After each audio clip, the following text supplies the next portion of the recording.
Welcome to the Filmmaker Mixer podcast, the podcast by filmmakers for filmmakers. My name is Andrew, and I'm joined alongside my co-host Jeff, as always. Jeff and I are writers and directors and passionate about the art of storytelling.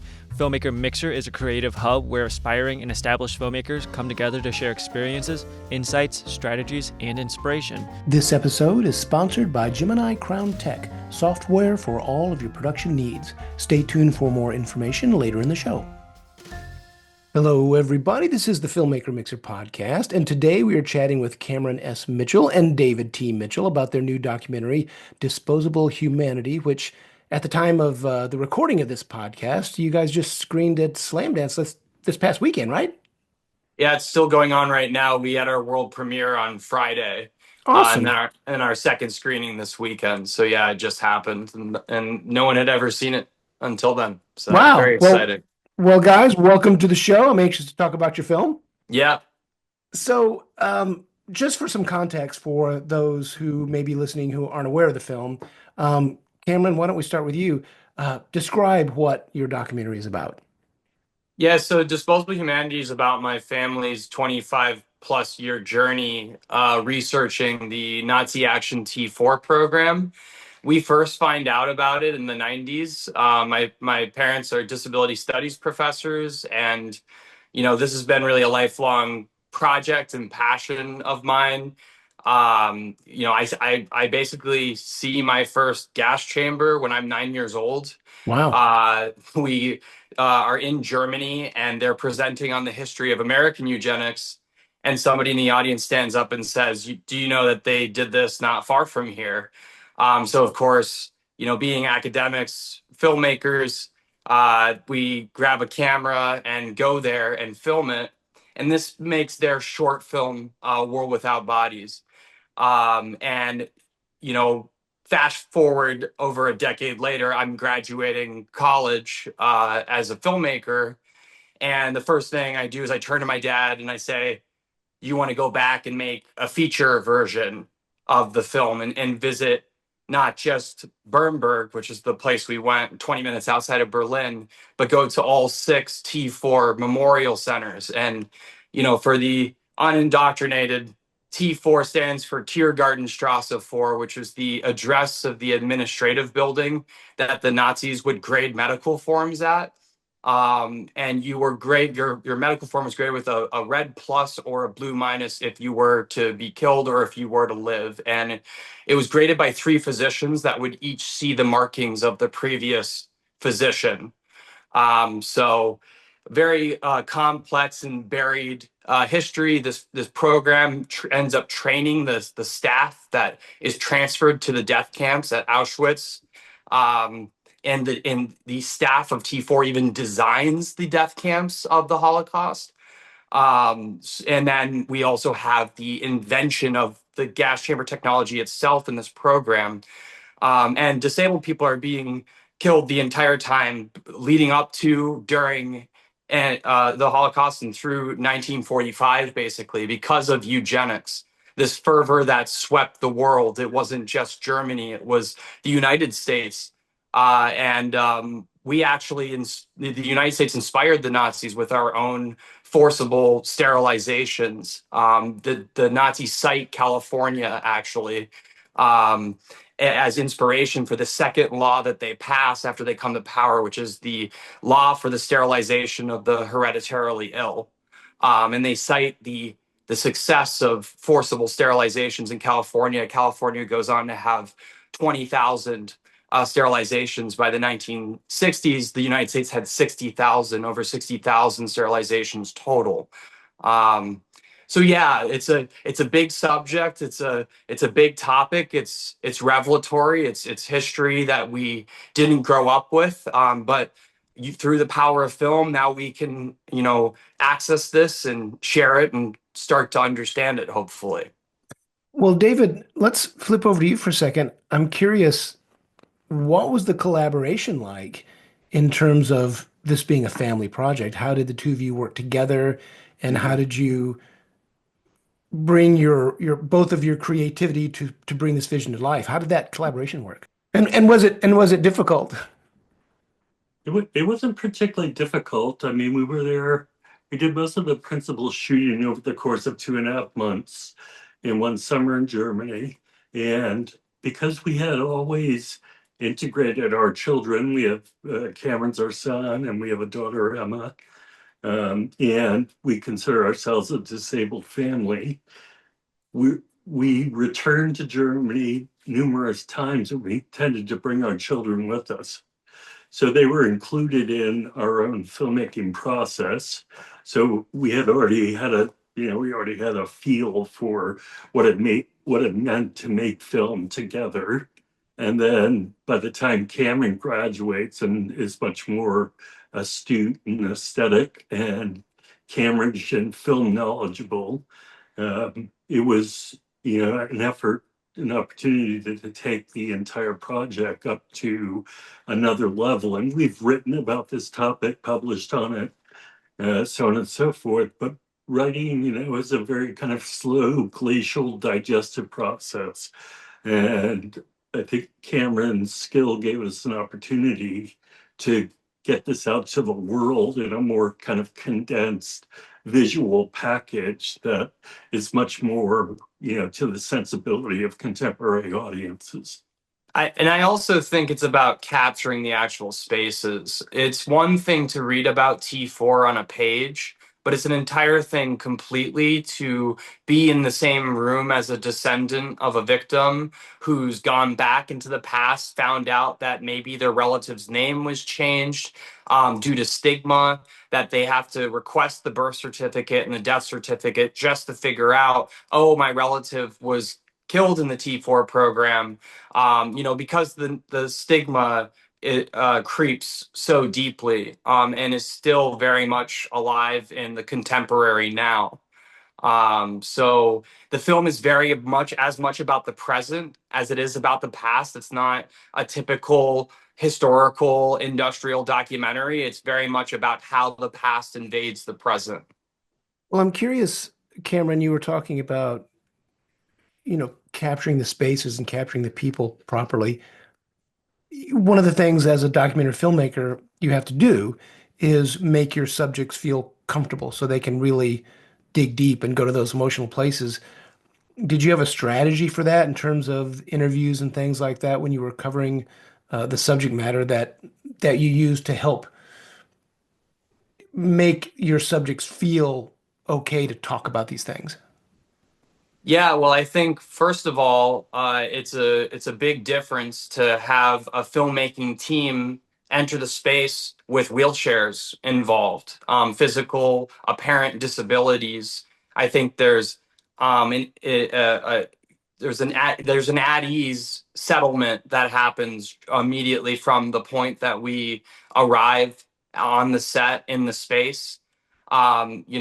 We really kept a low profile with the equipment. It was three small 1x1 LED Dracast panels that I gained together with a piece of muslin.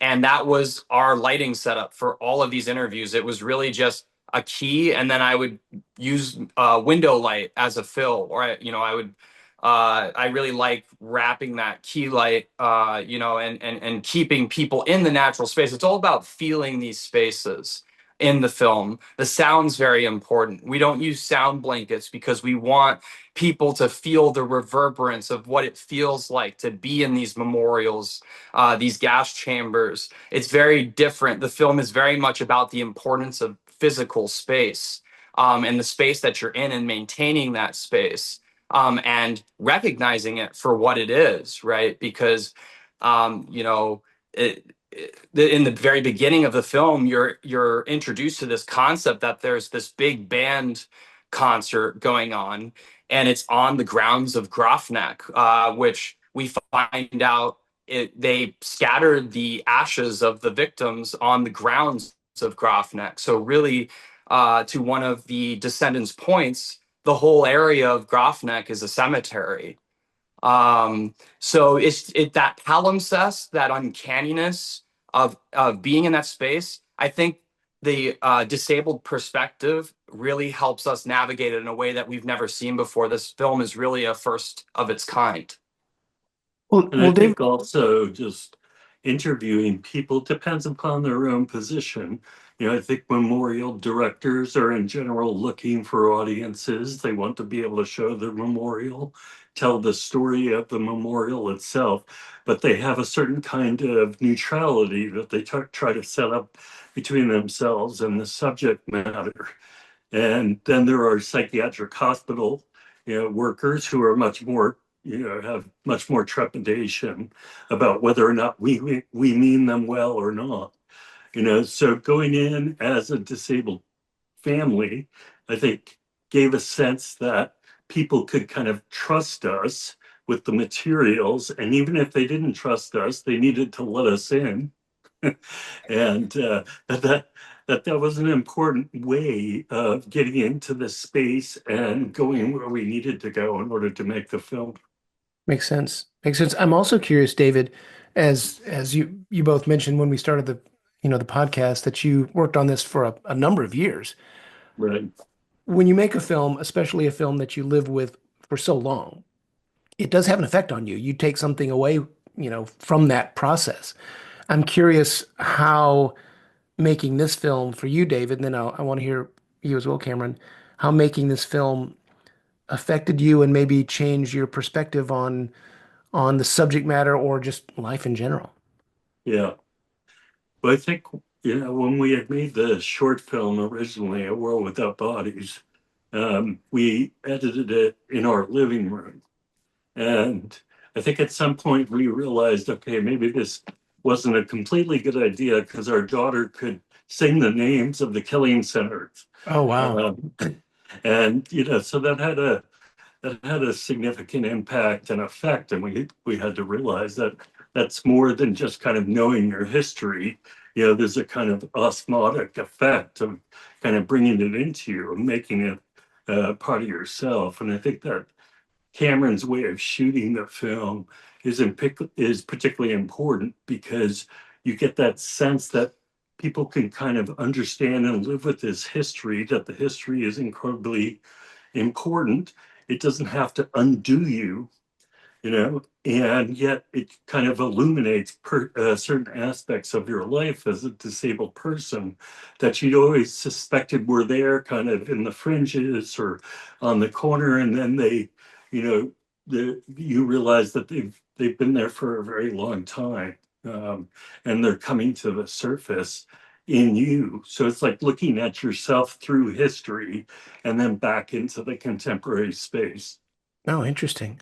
And Cameron, what about you? Is there anything that you took away from the film that maybe you didn't expect? Um, that I didn't expect. Uh, I don't know. I feel like the film, the intention of the film was always the same. It was always that these stories, they almost don't exist. If your life is reduced to a series of temperature readings on a medical chart, and on top of that is obscured and changed and hidden, it's the connection to the past is so tenuous that it's almost not there. And so I think, just how I am as a filmmaker, I'm a director, DP. I often operate a lot of most of my own films. I'm always trying to, that's part of that is I'm trying to feel the connection with the subject kinetically, and the camera moving with the subject is a kind of dance. Because it's about being in the space with them, breathing with them, being with them, moving with them in the way that they navigate and move about the world. And, there was a review of the film today that, called some of the subjects talking heads. And it made me realize actually that I really tried to break the idea of a talking head in this film. Um, you'll see, I mean, there are a lot of these subjects. First of all of the B camera angles are handheld. That was a big important part of the interviews, feeling more engaged because, when you think of the term talking head, it's kind of derogatory to documentary, I think, sometimes. because you're calling a person ahead, right? You think of the term itself, it's kind of almost dehumanizing itself. And these subjects in this film are deeply involved with the subject matter, and to a point where personal lives have been invested, like ours have. Like all of, I think we had a commonality in that we came into these rooms and we had this lived experience of researching this horrible atrocity, and that everyone that we got in a room with also had a similar experience, but maybe it was more focused in one center or on one person's story. So they actually all appreciated the perspective, and I think we in turn appreciated the perspective and the deepening that they offered that developed the film. So the film really kind of built upon itself as we went. We were just there to receive these stories and to collect them, because as we see with disabled people, often the stories are almost like they evaporate into thin air. And this isn't just something that happens with T4. It happens in the cases of natural disasters, like we just saw in the LA fires. There are disabled victims of those fires because evacuations were not planned. There was not an exit strategy. And I think that's where we see accessibility really affect us, and affect the disabled population specifically at a very deep level. So the film really requires that understanding. To make this film, you have to go into it with that knowing. Makes sense. Makes sense. David, I want to come back to you. I'm curious, what inspired you to want to be a filmmaker? I think, when one is first, I'm an educator, so I'm a professor at a university. And part of, doing pedagogy is trying to come up with ways of engaging students. And no matter what, no matter how much professors like to think or not think about how they're, what it is that draws students in, gets them involved, interactive, understanding their topic, one has to recognize that we're in a media age. The visual image is much more significant than a text itself, and that for many students it's difficult to get students all the way through a novel, let's say, but they all have some familiarity with film. I teach a course on disability and film at George Washington University, and they come in thinking, okay, this is a media I know how to interact with, interpret, so on and so forth. And then they find out otherwise. But nonetheless, they have that initial kind of sense of there's nothing about this media that, makes me kind of leery of it or standoffish toward it. So I think that film, has that promise as an educational tool that professors have to kind of realize is, taking over the states, occupying their cultural world. Can you unpack that a little bit? You were talking about being, I forget the phrase you said, the students feeling like a little intimidated by the process. What do you mean exactly? Are you talking about the subject matter of the course or just interacting with filmmaking? Or I'm curious what you meant Well, by that. what I meant was they they're all because they're all familiar with visual technology, including movies. Movies is Right. part of it, but even movies are falling off a little bit in that sense. They have a greater distance and trepidation toward text Oh, than gotcha. I think a prior generation did. So if you offer up a, a course on film, they come in feeling like, okay, I can manage this technology. I can understand this medium. It speaks in my language. Right. It's part of my world. And I think books are not as powerful at doing that anymore, unfortunately. Interesting. Interesting. Cameron, how about you? What inspired you to want to become a filmmaker and a DP? I mean, this story did. When we go to Bernberg, My first instinct, and I guess this is just my artistic instinct, is I sat down and I started drawing us as mouse characters, like from Art Spiegelman's Mouse graphic novel. Yeah. Because I think the intention was that I'd never seen disability represented in the Holocaust. And, those mouse characters, they're very uniform. And that's kind of by design. There's this kind of de-identification, this dehumanization that happens, like a Stanford prison experiment. There's a uniforming.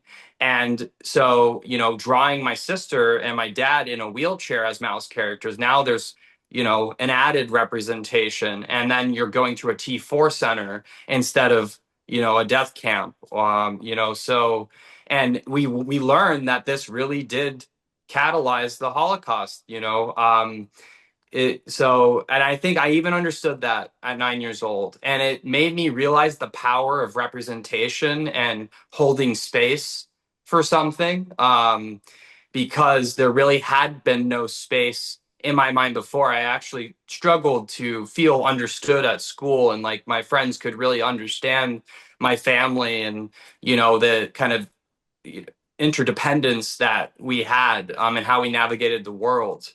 So in a way, making this film was like getting to explain that part of me a bit. Interesting. Interesting. I'm curious on that same subject in terms of making the documentary. It's your job as a filmmaker to give the audience enough information so that they understand the world they're going into, right? But it's also your job to bring the emotion of what's going on with the characters. I'm assuming as a documentary, you both shot probably a lot of material. What was the process in editing the picture to balance the informative side of it with the emotional side? And how did you keep that dance so you kept the audience engaged?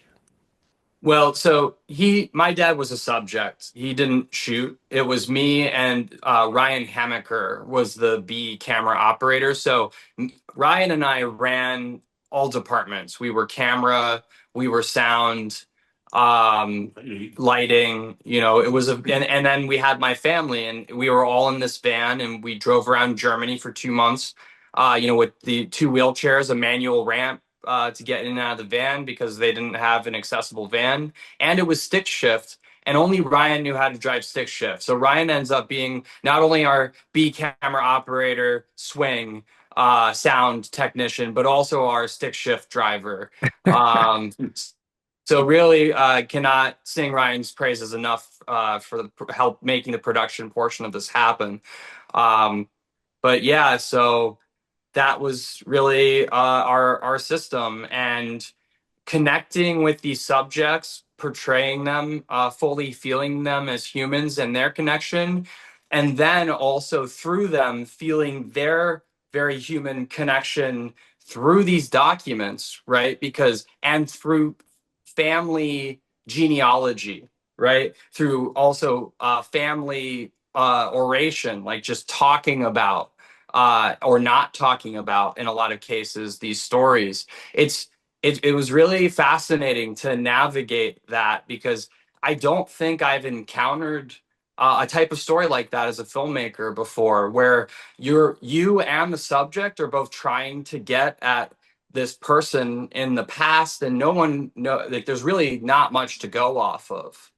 And that's the only details you get are through painstaking effort, and attention and research. And that's really an act of love, is what we've been calling it. Making this film is an act of love, but the relatives telling their stories is an act of love, and it takes a lot of attention and time and dedication to do that. So I think we're all on the same team, rooting for that outcome, rooting for that result. And so, it's been a great full circle moment to screen the film for the subjects, and to get their approvals, because I'm, in addition to being a filmmaker, I had a second major in visual anthropology, and visual anthropology is all about incorporating the subject in your process, and being aware of that legacy of imperialism and colonialism that happens in film. And so this was really a collaborative process, and everybody had, hands in the making of this.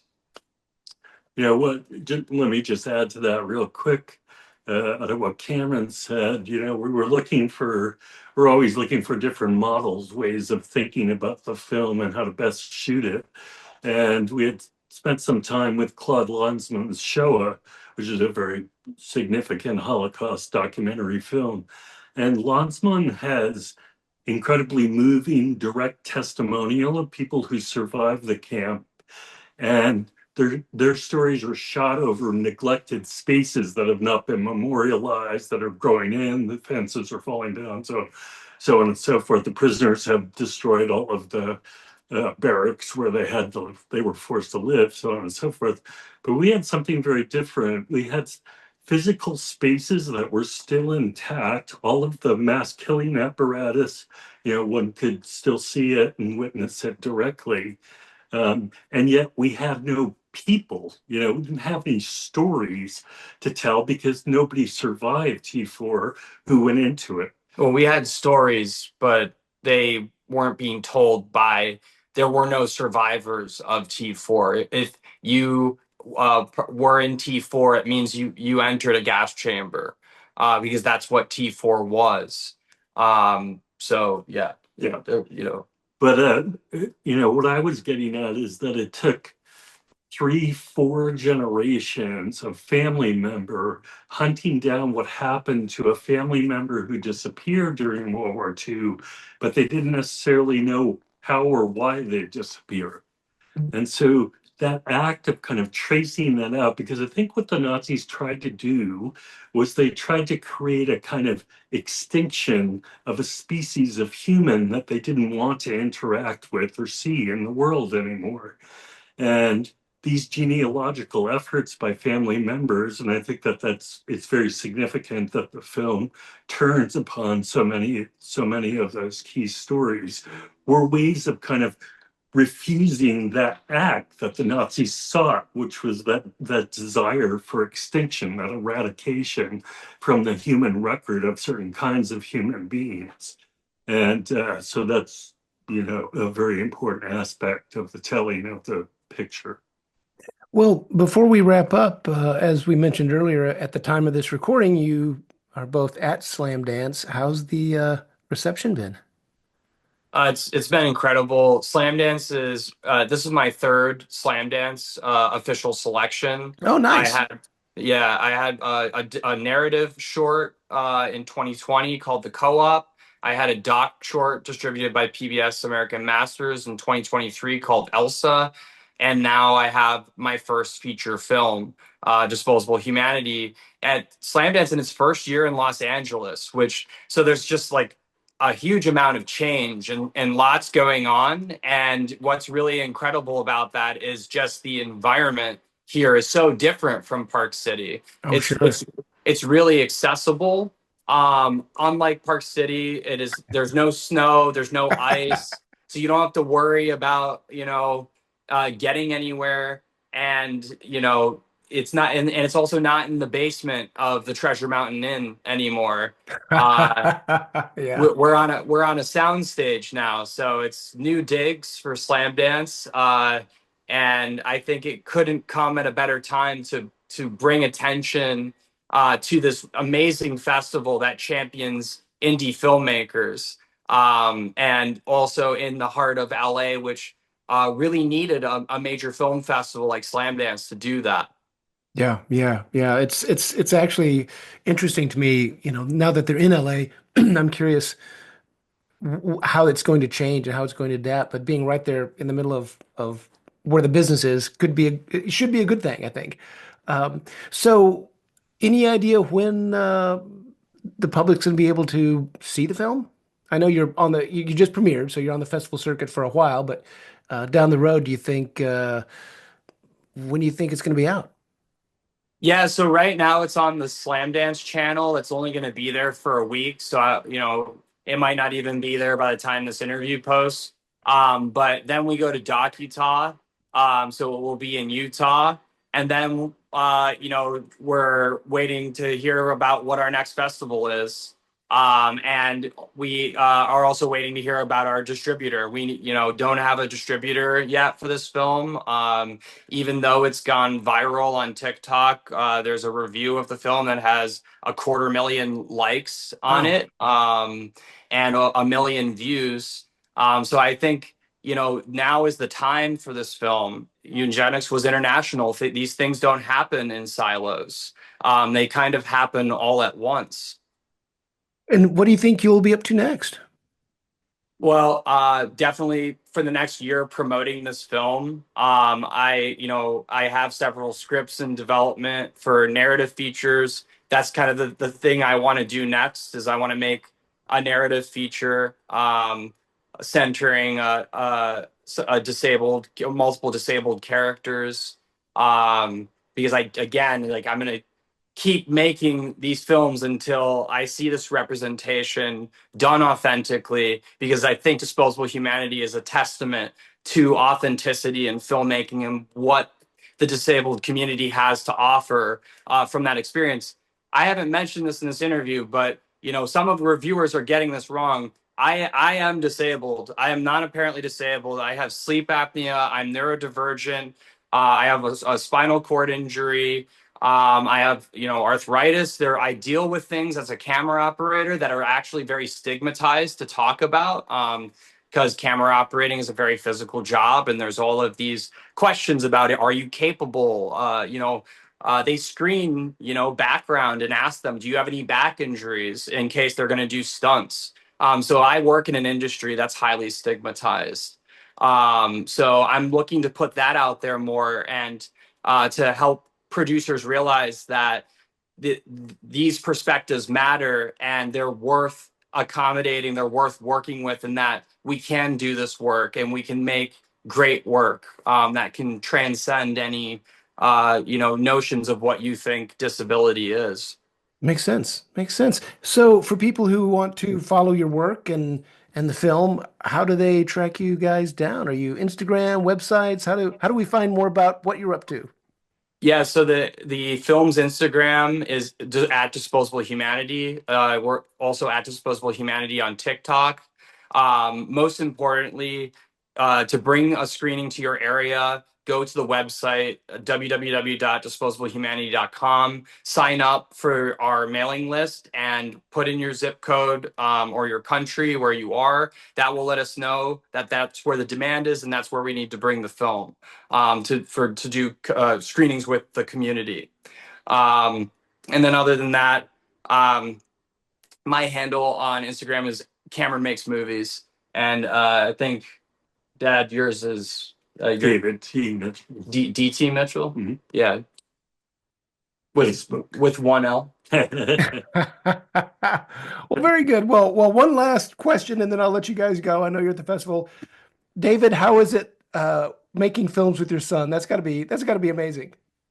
It is amazing, and to watch him take the art form out, because the film is very much, it's partially historical recreation, but it's really a cinematic feat. It needs to be shown on a large screen, I think, to have its biggest impact. And Cameron was able to do that. So, his mom and I think, are really proud of the fact that he can merge things that aren't often merged. You either get a kind of boring documentary that's industrial, or you get a cinematic film that's more fictional, centers on one character, that kind of thing. But he brought them all together. Awesome. Yeah, and to that point, I think to your point on books and film and what's displacing what, I think even in documentary and in narrative film these days, there's just like a lot of film that doesn't have it relies a lot on emotion, but in terms of information, you're not getting a lot. This film offers the best of both worlds. You get you come in, you learn a lot. You also get the pathos and the empathy of the film, and it's all a balancing act. which is very hard to achieve, and that's definitely, I think, what challenges me most as a filmmaker, and the challenge I turn into in every film is, how do I make this film as engaging as possible while delivering, necessary information that we need as humans to like incorporate into our world. Right. Makes sense. Well, Cameron and David, I wish you the best of luck with the rest of the festival and with the other festivals coming up. Keep us posted. As things progress with the film, circle back. We can have you on the show again and chat some more. Definitely. Thanks a lot for having us. All right. Well, you guys enjoy the rest of the festival. Okay. Yeah. Thank you, Jeff. Thanks for having us. Sure. Take care. This episode is sponsored by Gemini Crown Tech, owned and operated by Stephanie Moore and Stephanie Harrison. We at Gemini Crown Tech have covered all your production management needs with our proprietary software. Please visit our website at www.geminicrowntech.com and use the code FMP for Filmmaker Mixer podcast listeners, so we know how you heard about us. Thank you for listening to the Filmmaker Mixer podcast, a podcast created and hosted by filmmakers Jeff Stolen and Andrew Lamping, and produced by Melody Lopez. Our theme song was composed by Stephen D. Bennett. Make sure to follow or subscribe on whatever platform you're listening to us on, and stay tuned for future episodes.